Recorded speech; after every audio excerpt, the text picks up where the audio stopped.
All right, we look at example 6 here. Before we knew about synthetic division as a technique, we might look at this problem and say, oh my God, x to the 8th power, I'm going to get writer's cramp, my hand's probably going to fall off. Right? But now we got the synthetic division technique, we got this little, we'll call it a shortcut for lack of a better name. I'm dividing by x minus 2.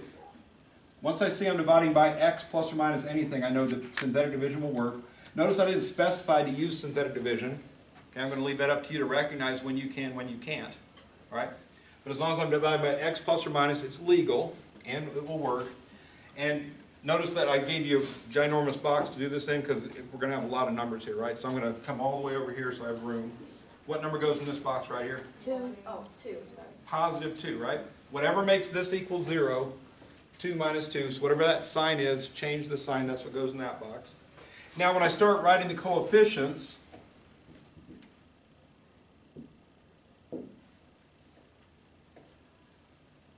okay, notice x to the 8th power is the highest power, but notice we're missing some powers. X to the 7th isn't there, x to the 5th and 4th aren't there, right? So powers of x are missing this time, so when we write those powers, or these in, what x to the 8th is this? 1. So positive 1. Again, we're not writing any letters in this expression. We're just writing down the numbers. If there is no number in front of something, there's understood to be a 1 there. If there's no power, and power is missing, you're going to put a 0. So x to the 8th, 1x to the 8th, 0x to the 7th, negative 7x to the 6th, 0x to the 5th, 0x to the 4th, positive 19x to the 3rd, positive 8x squared, positive 3x, positive 2. When I'm writing down my numbers on my paper, when I'm doing synthetic division, that's what's happening inside my brain. I'm actually saying, I write the coefficient, I actually say x to the power. So 1x to the 8th, 0x to the 7th. So that really reinforces that I need to focus on the powers, because again, if you leave these zeros out, the synthetic division thinks you're dealing with constant first, second, third, fourth. It would think it was x to the 5th minus 7x to the 4th plus 19x cubed and so on. It would be wrong powers on the synthetic division. So again, I want what makes the divisor 0, and then all the coefficients, including 0 objects for missing powers. Leave some space, and bring the first number down under the bar. That's the number one priority of synthetic division. You set it up correctly, you have the ability to get the answer right. You set it up incorrectly, all of a sudden everything goes haywire. Okay, I'm going to go quicker this time so you believe it's a fast way to do it. So here we go. Everything in green is going to be the synthetic division.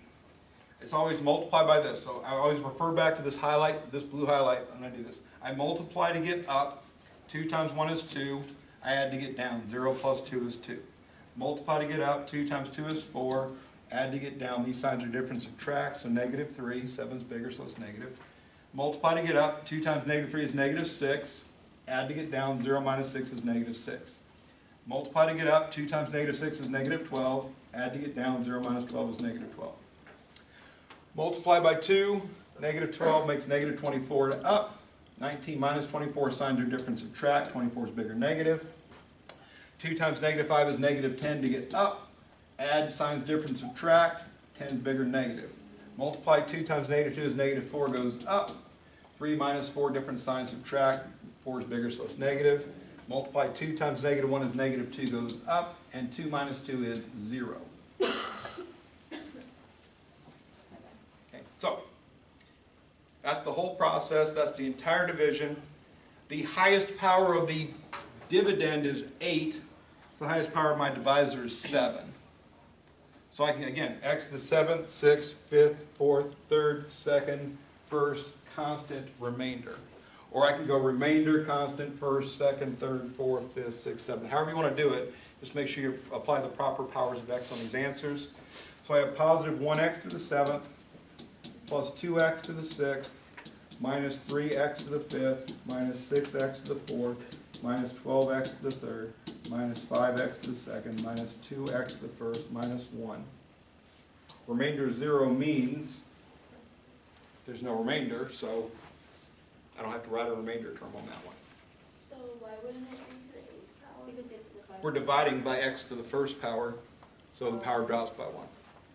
Every time we do these division problems, whatever power of x is there, in the divisor, that's how much the power of the dividend drops. So if we're dividing by x squared, it would have dropped to x to the 6th power, but then we couldn't use synthetic division if we were doing And that. then we don't need to write 0 as our. Yeah, again, if remainder is 0, that means there is no remainder, so no remainder term necessary there. All right? Now, a couple things about this particular problem. Since it has a remainder of 0, that means that x minus 2 is a factor of this polynomial. All right? So remember how we did factoring with binomials, we did the factor times the factor.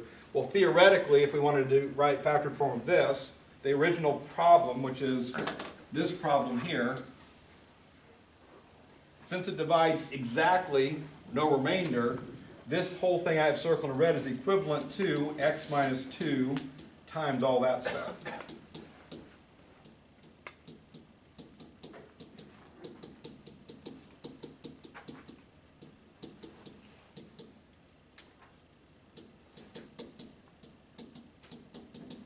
It didn't ask us to do that, but it might. It says, it might say verify that this is a factor of the polynomial, and then write the polynomial in factored form. Well, if you verify it's a factor, it should have a remainder of 0. If you want to write it in factored form, it's simply the divisor times the quotient is the factored form of the polynomial. So keep that in mind, that if they did ask for something like that, they don't in the homework I picked today. We're going to focus on that more tomorrow on day 3, where it's called the remainder theorem, and there's we're going to be using, and that's part of it. So anyway, do we understand how to build synthetic division structure? Yep. Do we understand when synthetic division can be used? Divide by what? The X plus or minus a number. That's the only time you can use it. X all by itself, no number in front of it. X plus or minus a number, that's when you can use it. We know how to set it up. We know how to get the answers. Again, you guys, right now, some of you are getting a lot better at it. Some of you are still struggling a little bit. Really focus on the signs of things. Positive times positive makes a positive. Same signs add. Positive times positive makes a positive. Different signs subtract. Bigger number negative. Right? So really focus on your rules about signs on each one of your terms. Make sure the signs are correct. So you're really building that, reinforcing that skill and those rules in your brain so that it becomes more commonplace.